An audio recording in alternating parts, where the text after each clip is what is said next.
Sir Ken, ha? Sige na pala. Ikaw pala. What's up, sir? Ano atin? Ikaw, basta. Ah, Okay lang. Okay lang po. okay ka lang? Okay lang, sir. Lasing na lasing ka kagabi, ah. Hindi naman po. Hindi ba? Kainom lang ng konti para masarap yung tulog. Ah, ganun ba? Gusto kayo? Ako, okay naman. Medyo okay naman ang tulog ko. Ayos naman.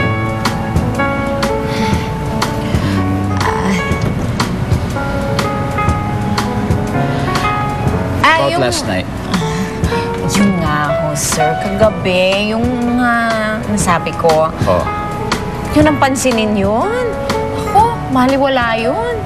Eh, alam niyo naman, nakainom lang ako, nagpadala ako sa alak. Wala yun. Nakakaya nga. Oo nga. Sabi ko nga. Oo nga naman. Sabi ko nga. Basta friends pa rin tayo, ah. Kaibigan pa rin tayo. Okay? Anytime na gusto mong bumalik sa kwarto, you're welcome. Okay? Sure ka? Okay. Okay, sir. Okay? Okay. Sige. Eh.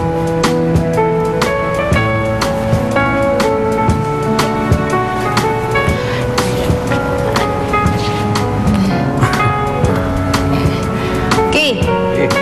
Sige, sir. Nice day. You too, sir. Two. Don't drink like me.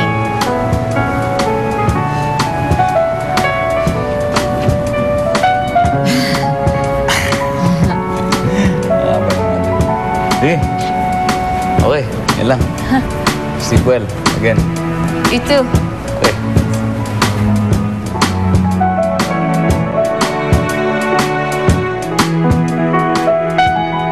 Ay, may dumating ba kasi na kuya na yun?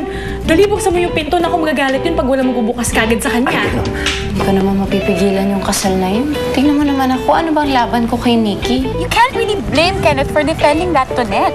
He's just trying to be a good friend. But I'm his fiancé. Exactly. Kaya nga kailangan maging close ka dyan sa Tonet na yan. Ang ganda mo. Sexy. Eh, bakit hindi pa rin ako makuha ang mahalin ni Sir Kenneth? Ang tingin sa'yo ni Kenneth, bakla! Alam mo, feeling ko, she's trying to destroy my wedding. Ay, matangkot.